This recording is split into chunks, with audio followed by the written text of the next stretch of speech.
It's just simply too hot to be serious today, isn't it? So I'm going to concentrate on all the good things about Britain. Today in our village we've had a fete, and it happens to be in the field next to my house. We've had it banging all day. I'll read out what I've put on Facebook and Twitter. Now, if you don't appreciate being British and all the things that we do that is typical us, I suggest you move on, because this isn't for you. There's a charity event in our field today, so all I can hear from my front garden is Agadoo. I shot the sheriff and YMCA. I thought Trump had turned up. Just to set the scene, the DJ turned up in his mobility scooter and wears those dark wraparound glasses that don't let the light in. He's my age plus that. The terrier racing has just finished, which usually ends up with growl-filled scraps before the finish line, as a pampered fox terrier called Jasper was no match for the twin Jack Russells called Nip and Tuck, named in homage to the owner's plastic surgeon, who spent her council tax money on cosmetic surgery and is paying the arrears off at £1 a week. From my back door I can hear more funky sounds from the one and only fairground ride, where the owner, a rather weathered looking man who spent his entire life in a touring caravan, formerly probably had the sex appeal of the fair lads like they did back in the day. When the fair came to our town in Blackburn, it was the highlight of the year. Nipping off with a bag full of change in my miniskirt and wet look boots, knowing full well that skirts got you a free ride on the waltzers, the draft from the Spain afforded an excellent view of your unmentionables.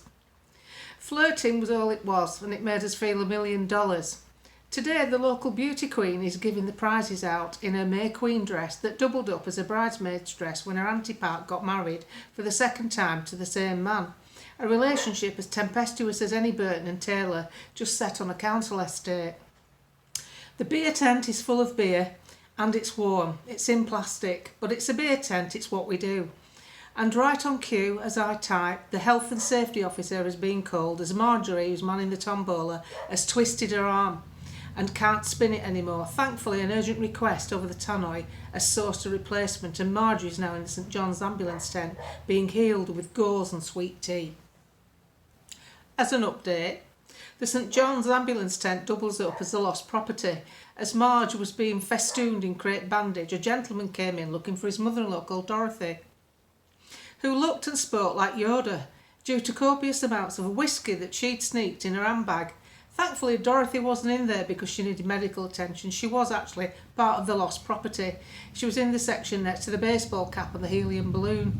After getting disorientated outside the craft tent, which had reached a sweltering 24 degrees and had led to a bout of lightheadedness.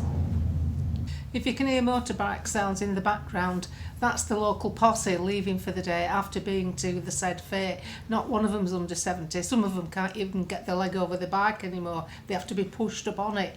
So I just thought I'd celebrate all things English today, because I do think we do things rather well. And if people want to come and invade our country, I think the people that should be at the front line would be Morris dancers. That'll certainly put the wind up a lot.